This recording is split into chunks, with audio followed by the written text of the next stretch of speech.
a message to those responsible for what he called acts of mass murder. Here is what Mr. Bush said in its entirety. Good evening.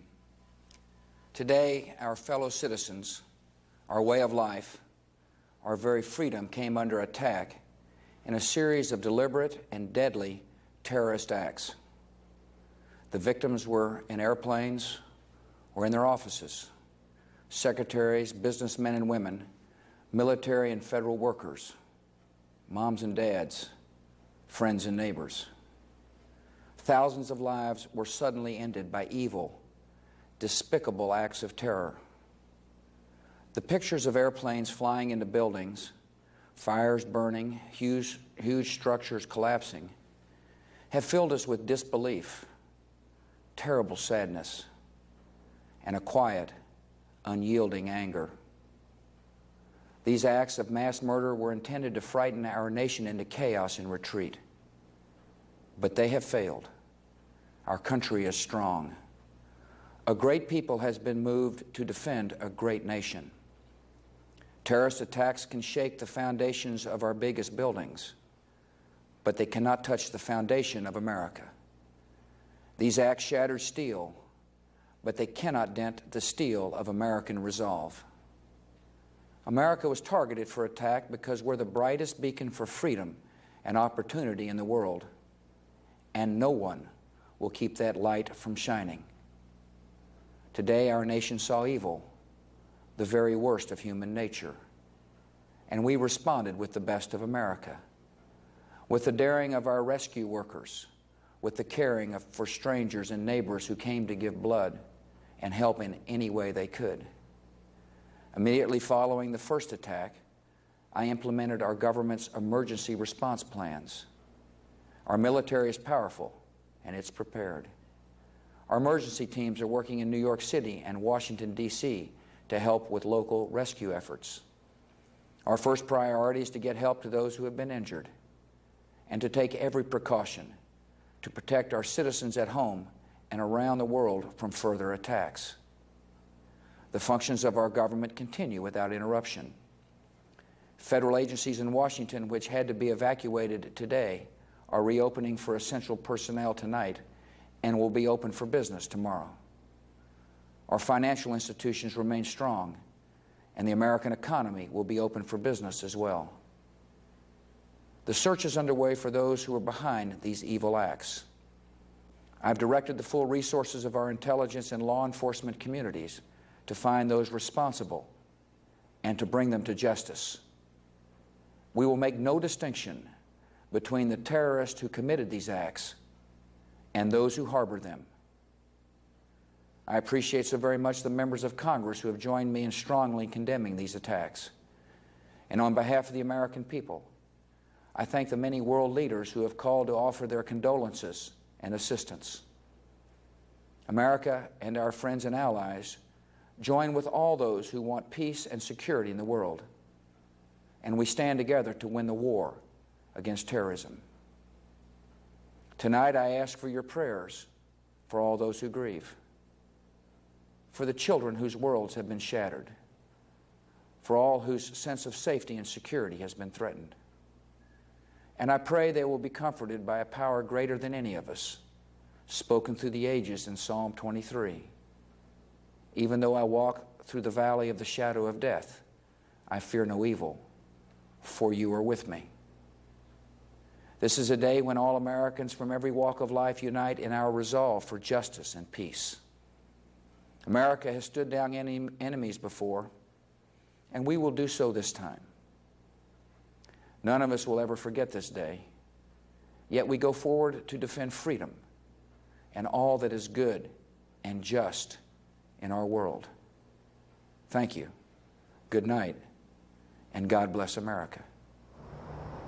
That was President Bush from the Oval Office last night. Miles, U.S. officials not commenting publicly about who they believe could be responsible for this, but senior administration officials briefing key members of Congress last night saying they are confident the evidence pointing to affiliates of Osama bin Laden. Miles.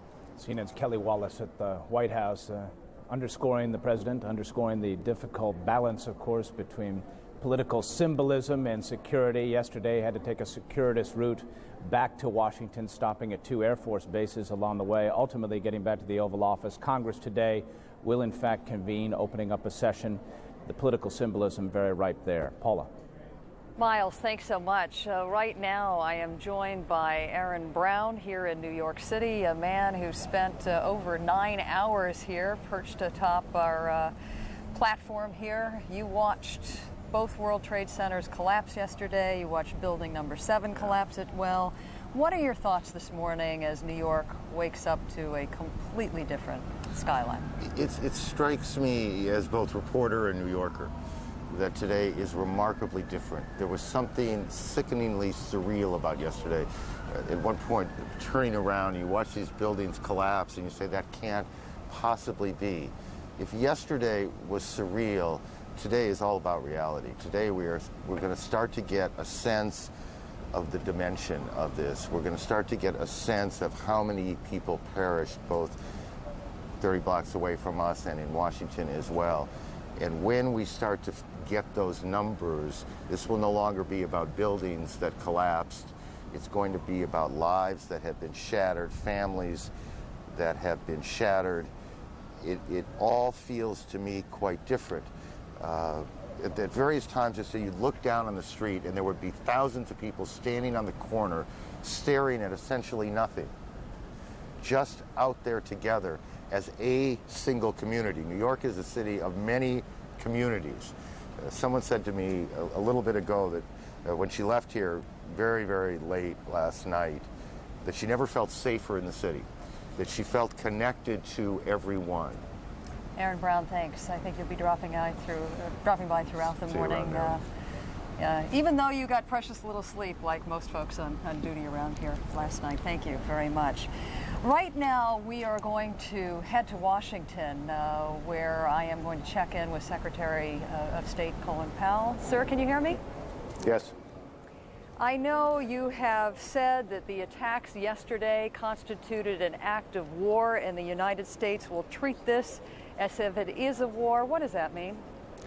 It means that we'll use our full resources to go after those who are responsible for this.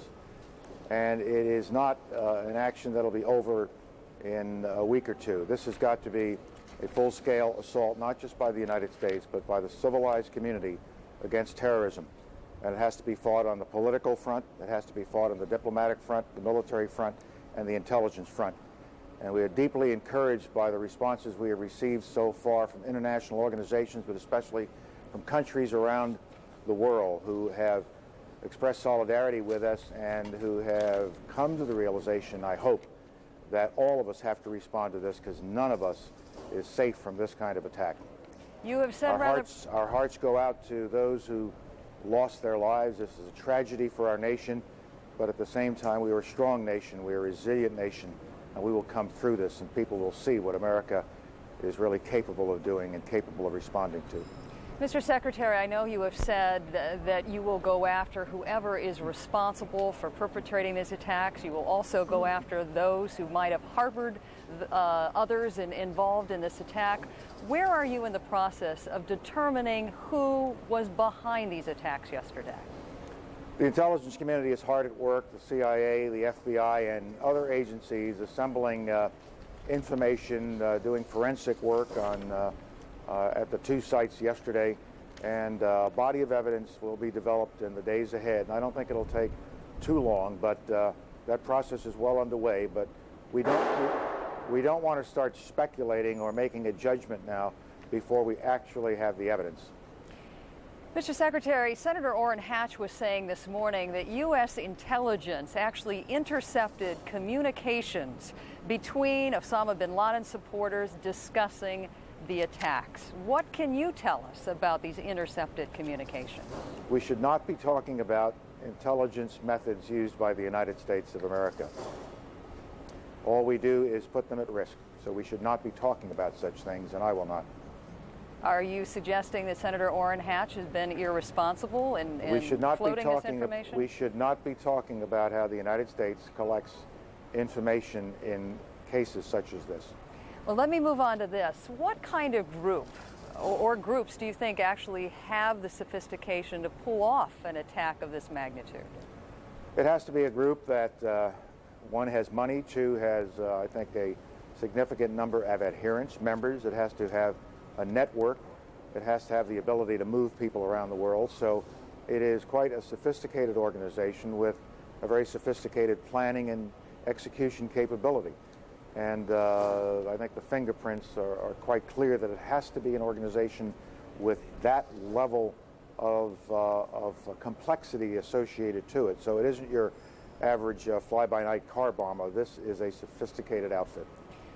Former Secretary of Defense William Cohen is saying this has the blueprints of an attack by someone perhaps involved with Osama bin Laden. Can you rule Osama bin Laden out this morning? We rule no one out, and we will be ruling the perpetrators in the near future, I'm quite sure.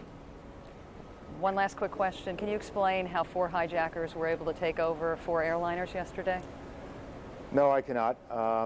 Obviously, we need to do more with respect to security at our airports. We need to do more with respect to tracking people within a society that is an open society. And we have to do it in a way that protects us, but at the same time does not cause us to be a closed society, be the kind of society that would not be reflective of American values.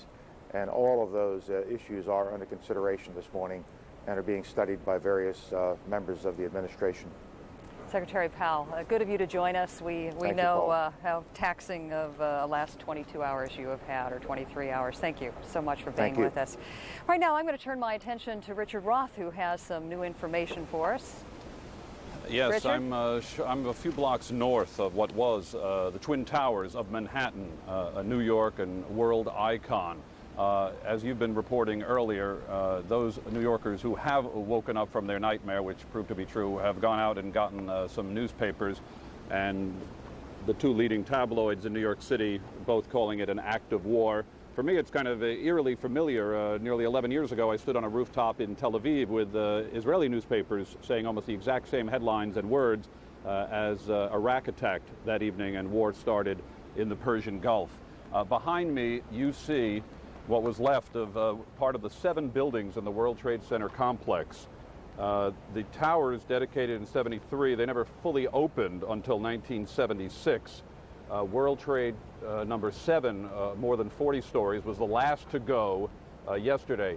This, what you're looking at, is the heart of New York and, in effect, the world's financial center, though a lot of transactions are done electronically. Down here in Lower Manhattan, Wall Street shut down, power turned off to these giant skyscrapers, streets deserted, ghost town effect. In the area of where the blast occurred from the commercial jetliners, it's like a nuclear winter. Ash, soot piled on top of cars 3 inches deep, firefighters covered with it. Of course, in the rubble, New York estimates more than 250 firefighters believe lost and trapped. Reports still, of course, of some cell phone communications from those who perhaps are still trapped in some of the lower structures.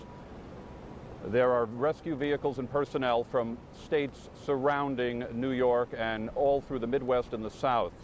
Salvation Army units from Pennsylvania spotted, from Chambersburg, Pennsylvania, with coffee and cold drinks for tired, exhausted rescue workers going through the night. Mini street kitchens set up. There's a real beehive hub of activity. You may not be able to see it on this street, but further on the west side of Manhattan near the Hudson River, that's sort of where ground zero outposts have been established. Papers, financial folders, the ways of business from desks, offices, from the 2 giant structures over 100 stories tall, still cascade into the area. Smoke, of course, what you're seeing billowing up. Soon we're going to be coming up on 24 hours since the planes attacked. 78 police officers still feared dead. One insurance company estimating that perhaps more than 1,000 of their employees have yet to be accounted for. New York City still just beginning now to grapple with exactly what happened. Of course, New Yorkers have been advised not to come to work. Thus, all of the surrounding streets of Manhattan at this hour, which would normally be incredibly humming and busy, are deserted. And people are staying in and presumably watching television. Bodies have been taken to various triage facilities and hospitals along New York's west side. Blood centers have been established, things like that. Paula. Richard, I have to admit to you, your audio was distorted at the top of your report. Would you like to reprise the first 30 seconds or so of your report? Because we didn't